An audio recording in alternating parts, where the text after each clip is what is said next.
আসসালামু আলাইকুম, সবাই কেমন আছেন? আশা করি সবাই আলহামদুলিল্লাহ ভালো আছেন। আজকে আমরা আমাদের খামারের গরুগুলোকে খাবার হিসেবে দিয়েছি মিষ্টি কুমড়া। মিষ্টি কুমড়া গরুর জন্য পুষ্টিকর এবং সহজে হজমযোগ্য এক খাদ্য। গরুরা খুব আনন্দের সাথে মিষ্টি কুমড়া খেয়েছে, যেন এক উৎসবের পরিবেশ।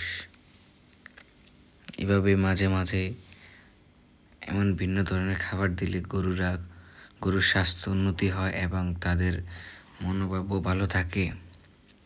আমাদের লক্ষ্য সবসময় থাকে গরুর যত্ন ও পুষ্টি নিশ্চিত করা, তাই আমরা মাঝে মাঝে ভিন্ন ধরনের খাবার দিয়ে থাকি। আপনারাও চাইলে মিষ্টি কুমড়া মাঝে মাঝে গরুকে খাওয়াতে পারেন। এটি প্রাকৃতিক এবং স্বাস্থ্যকর খাবার। দেখতেই পাচ্ছেন আমাদের গরুগুলো খুব আনন্দের সাথে মিষ্টি কুমড়া খাচ্ছে। ধন্যবাদ সবাইকে আমাদের পাশে থাকার জন্য। আসসালামু আলাইকুম।